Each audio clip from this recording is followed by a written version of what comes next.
할렐루야. 오늘은 예레미야 42장 말씀을 가지고 함께 은혜를 나누겠습니다. 우리는 삶 속에서 종종 어려움과 혼란 가운데 놓입니다. 그럴 때 우리는 하나님께 기도하며 우리의 삶의 길을 묻습니다. 그러나 중요한 것은 우리가 하나님의 응답을 진실하게 받아들이고 순종할 준비가 되어 있는가 하는 것입니다. 예레미야 시대의 유다 백성들은 자신들이 원하는 대로 하나님께서 응답해 주시길 원했지만 하나님의 뜻이 자신들의 기대와 다를 때 진정한 순종을 하지 못했습니다. 이것은 우리도 마찬가지입니다. 과연 우리는 하나님을 참되게 의지하고 있는지 아니면 나의 뜻을 관철시키기 위한 도구로 하나님을 이용하려 하고 있는지 돌아보아야 합니다.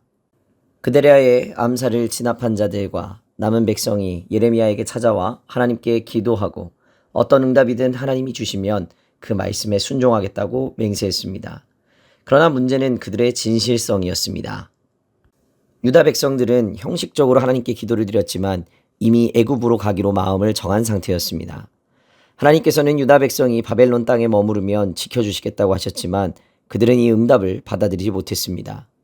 우리의 기도도 이런 때가 많습니다. 우리는 하나님께 길을 묻지만 정작 우리의 마음 가운데에는 이미 결정된 답이 있습니다. 하나님을 신뢰하는 것은 내 뜻을 내려놓고 하나님의 뜻을 받아들이는 것입니다. 하나님께서 이 땅에 머물라고 말씀하셨을 때 유다 백성들은 당황했습니다. 안전을 위해 애굽으로 가는 것이 옳다고 여겼기 때문입니다. 그러나 하나님께서는 그곳이 안전한 피난처가 아니라 결국 심판의 장소가 될 것이라고 경고하십니다. 우리의 신앙생활도 이와 같습니다. 하나님의 뜻이 우리의 기대와 다를 때 우리는 불안해하고 때로는 반항하려 합니다. 그러나 믿음이란 하나님께 우리의 상황을 맡기고 하나님의 선하심을 신뢰하는 것입니다. 하나님께서 유다 백성들에게 주신 약속은 단순히 한 지역에 머무르는 것이 아니라 하나님이 함께 하시고 보호해 주시겠다는 것이었습니다. 우리의 삶에서도 마찬가지입니다. 하나님은 우리가 생각하는 방식대로 일하시지 않지만 언제나 가장 선한 길로 우리를 인도하여 주십니다. 우리가 하나님의 뜻을 따를 때 그것이 당장은 불편하고 이해되지 않을지라도 결국 우리에게 가장 좋은 길임을 믿어야 합니다. 우리의 신앙은 하나님을 조종하는 것이 아니라 하나님께 우리의 삶을 온전히 맡기는 것입니다. 우리는 때때로 시험에 들고 하나님께서 응답하시지 않는 것처럼 느껴질 때가 있습니다. 그러나 중요한 것은 우리의 기도와 신앙이 진실한가 하는 것입니다. 하나님께서 어떤 길을 열어주실지 알지 못하지만 그분의 선하심을 신뢰하며 순종하는 것이 참된 의지입니다.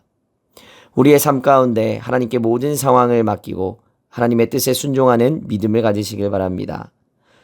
그리 아니하실지라도 하나님을 신뢰하며 살아가는 우리 모두가 되시기를 주님의 이름으로 축복합니다. 오늘의 기도 제목입니다. 하나님의 뜻을 구할 때 진실한 마음으로 순종하게 하소서. 내 뜻이 아니라 하나님의 계획을 신뢰하는 믿음을 가지게 하소서. 어려운 상황에서도 하나님의 선하심을 바라보며 흔들리지 않는 신앙을 가지게 하소서. 기도하겠습니다. 거룩하신 하나님 아버지, 우리가 때로는 우리의 뜻을 더 앞세우며 하나님의 응답을 원하는 대로 받아들이려 했음을 회개합니다. 우리에게 믿음과 순종하는 마음을 허락하여 주시고 어떠한 상황 가운데에서도 주님을 온전히 의지할 수 있도록 인도하여 주시옵소서. 오늘 하루의 삶 속에서도 하나님의 선함을 기대하며 살아가는 복된 하루가 될 수 있도록 도와주시옵소서. 감사드리며 거룩하신 우리 구주 예수 그리스도의 이름으로 기도하옵나이다. 아멘.